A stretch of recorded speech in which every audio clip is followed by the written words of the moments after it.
we're at Camp Buren, which is about 2 hours north of where Camp Arifjan is. That's where our headquarters is. We're up about 25 miles south of the Iraqi border, and Camp Buren has traditionally been a staging area for many, many years for the military for operations in Iraq and Afghanistan. So many units will come here, stay for a week or two, and then leave and go to wherever they have to go. I'm in a clinic up here with a couple of other providers, and we provide medical services to the people on this base. So that's what I've been doing. When the Operation Allies Refuge started, they initially took people to a couple of other bases, one in Qatar and one in Iraq, I think. Pretty soon that overflowed, so they sent a bunch here, and a little over between 5,000 and 6,000 of them hit the ground here within maybe 3 or 4 days. And so interestingly enough, there's a group here, the 111th Engineer Brigade from West Virginia. They're here at Buren, and they work 24 hours a day for 2 weeks building housing. They built housing for up to 7,000 people. The engineers did here. I mean, it was crazy. I've run into a lot of people from West Virginia here with the 111th, and they did stellar work. I mean, really phenomenal work. But my job switched over when the refugees hit the ground.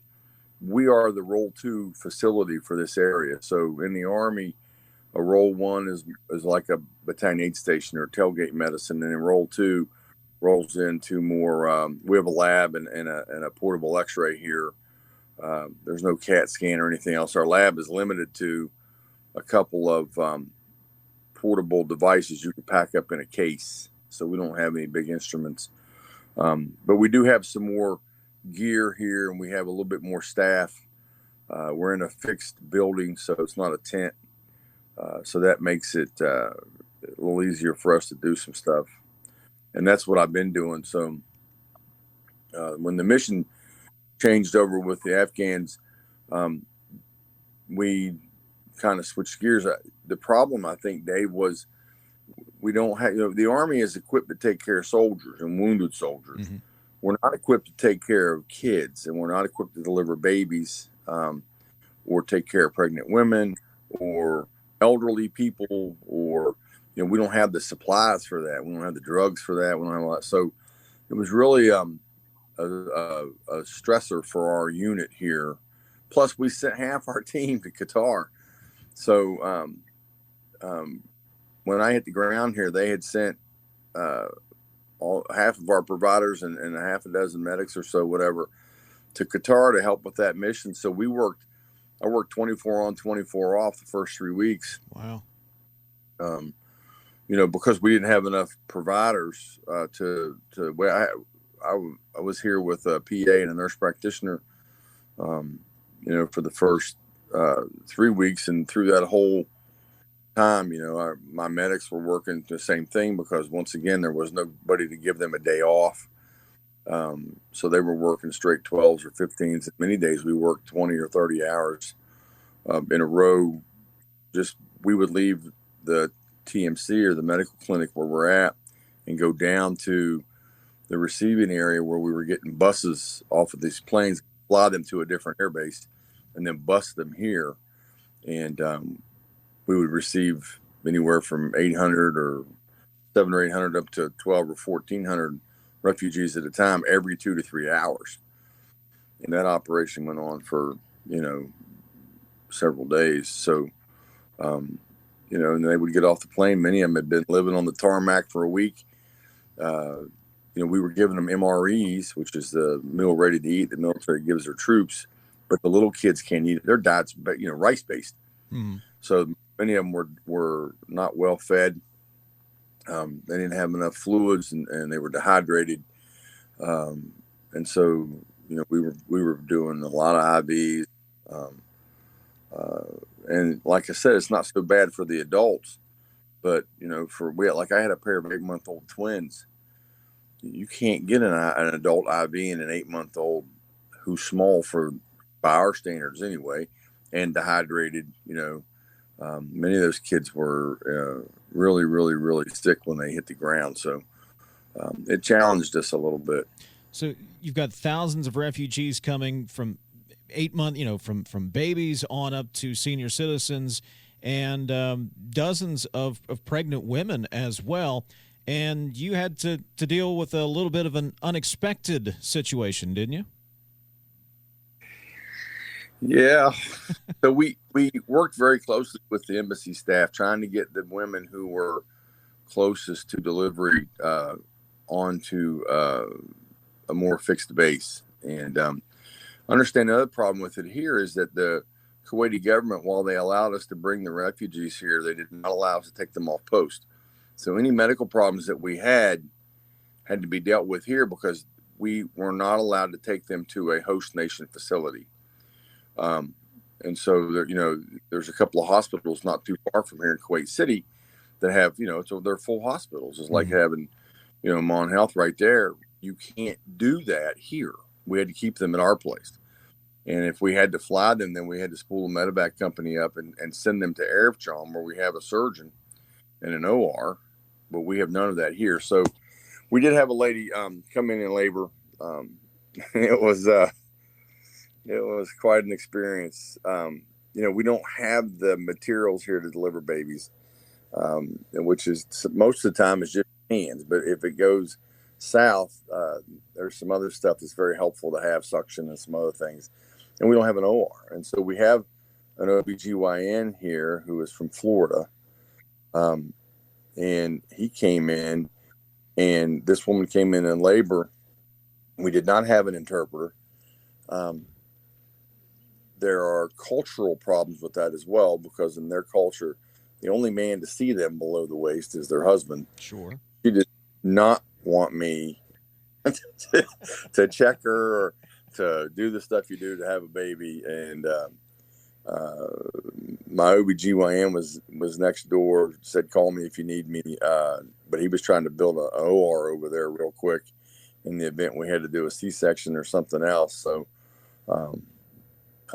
we had other things going on at the time that we were worried about having to do a C-section. We had another lady who was pregnant and contracting, who had already had 2 C-sections in Afghanistan. And so you don't want to deliver her vaginally. The risk of having a uterine rupture goes through the roof. So it was an experience, to say the least. We finally got an interpreter the last probably 30 minutes or 40 minutes, which helped immensely. So that lady was screaming at me in Farsi. I had no idea what she was trying to say, and we were trying to get her to stop yelling when she pushed so that she could get an adequate push to push the baby out. We have no monitors for the baby, so we were monitoring the baby with a stethoscope and a portable ultrasound, trying to make sure the baby was okay. And when the interpreter finally got there, I asked him, I said, what does she keep screaming at me? He said, she's yelling at you to take that thing out of her. I said, all right, well, that's not a whole lot different than what we get in the States. But yeah, she was not my friend until the end. And then once the baby arrived, everybody was friends again. But wow, it was a unique experience. All right. Was it a boy or was it a girl, or did they name it? Boy. Did they name it Rob? No, I don't know what they named. They weren't here very long after that. Once we delivered the baby, I think she was transferred out within a day or so. Yeah, it was different in a lot of ways, and it was the same in a lot of ways too. I tell you, the father was his first kid. He became very emotional, almost passed out. And then by the end of the delivery, he was my best friend, and so we couldn't speak a word between us. But we went out and we got the baby out, and baby was good. Baby was with mom and the nurse and the nurse anesthetist were there taking care of her. and Dad and I went out and smoked a cigar. Did you? Yeah. So, it really was a unique experience. I tell you, taking care of these people has been something else. It's, I've been all over the world with the Army. I've been fortunate, and I've seen lots and lots of stuff. But some of these people are coming here with just what they could put in a backpack. And, some of the kids don't have shoes. It was 70 degrees in Afghanistan when they left. It's 122. That first week they got here, the temperature was in the 120s. You can't walk here barefoot during the day, and so, a lot of them would have to stay in tent these big tents that we built. They're enormous tents. They're like an aircraft hangar that we stretch canvas over, they're permanent structures. Tents are. They're not just thrown up, taken down. They have I-beams in them, and they're built on cement pads. And but yeah, it was a unique experience. How much longer are you over there? How long's your deployment last? I'll be back in the States hopefully the last week of October. What are you looking forward to? We get you back here in West Virginia. Well, to be back there just before Thanksgiving. So, hardest part about deployments, Dave, is missing your family. Mm-hmm. It's easier these days because of the get on the phone and FaceTime or whatever else. So that helps. But I want to go home and sit on the back porch with my boys and look out at the green. It's everything here is brown. There's no grass. There's no trees here. We really are right in the middle of the desert. This used to be called Camp Yadar. And it literally is, there's no hills. I think the biggest elevation in this, where we're at, is we're about 400 feet above sea level. We're in the middle of the dead burn desert. And I miss the hills and the trees and the grass. And so, I'm fortunate to live outside of town where I got a lot of that around me. So I'm looking forward to that, and sitting down I have 3 sons. And so that's what I look forward to get out of this stuff.